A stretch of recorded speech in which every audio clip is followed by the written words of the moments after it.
তোমাদের সবাইকে ওয়েলকাম টেক্সপিয়ারে। আজ আমরা কথা বলবো প্রসেসর কি করে কাজ করে। আমি তোমাদের একটা মোটামুটি ধারণা দেওয়ার চেষ্টা করব, চলো দেখে নেওয়া যাক। যে কোনো ডিভাইসের মেন প্রসেসরকে বলা হয় সেন্ট্রাল প্রসেসিং ইউনিট, সিপিইউ। তোমরা সবাই জানো কম্পিউটারের ভাষা বাইনারি বিটস 0 আর 1। 0 মানে নেগেটিভ আর 1 মানে পজিটিভ। একটি প্রসেসর তৈরি হয় বিলিয়ন বিলিয়ন ট্রানজিস্টার দিয়ে। এই ট্রানজিস্টারের কাজ হলো সুইচিং করা, একবার পজিটিভ আর একবার নেগেটিভ।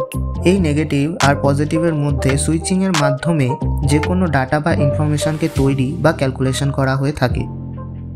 তোমরা দেখেছো যখন কোনো ফোন লঞ্চ হয় তখন কোম্পানি বলে এই ফোনে আছে এই প্রসেসর আর তার ক্লক স্পিড এত।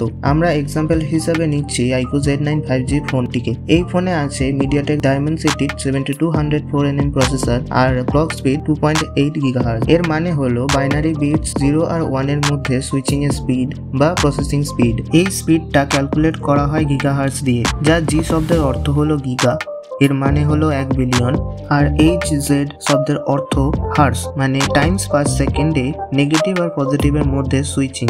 তার মানে দাঁড়ালো 2.8 বিলিয়ন পার সেকেন্ড এ সুইচিং করবে। তোমরা আরও একটি কথা শুনে থাকবে, সেটা হলো প্রসেসরের core. Single core, dual core, quad core. এই শব্দের অর্থ কি? ধরো একটি প্রসেসর আছে কোয়াড কোর। কোয়াড মানে 4। একটি প্রসেসরের প্রসেসিং ইউনিটকে 4 ভাগে ভাগ করা হয়। মানে ধরো একটা মানুষ দুটো হাত দিয়ে একটা কাজ করতে যতটা সময় লাগে তার থেকে মানুষটির যদি 4টে হাত হয় তাহলে সেই কাজটি আরও কম সময় কমপ্লিট করতে পারবে। তো কোর সেই জিনিস, একটি প্রসেসরে যত বেশি কোর থাকবে তার প্রসেসিং করতে তত কম সময় লাগবে। ক্যাচ মেমোরি, এটা হচ্ছে এক ধরনের টেম্পোরারি মেমোরি। এটা থাকে প্রসেসর আর র্যামের মধ্যে। যেসব প্রোগ্রাম বা ডাটা আমরা ফ্রিকোয়েন্টলি ইউজ করে থাকি শুধুমাত্র সেই সব ডাটা বা প্রোগ্রামকে স্টোর করে রাখে, যার কারণে প্রোগ্রাম বা ফাইল বারবার লোড করতে সময় লাগে না আর ফাইল বা প্রোগ্রাম ফাস্ট লোড হয়।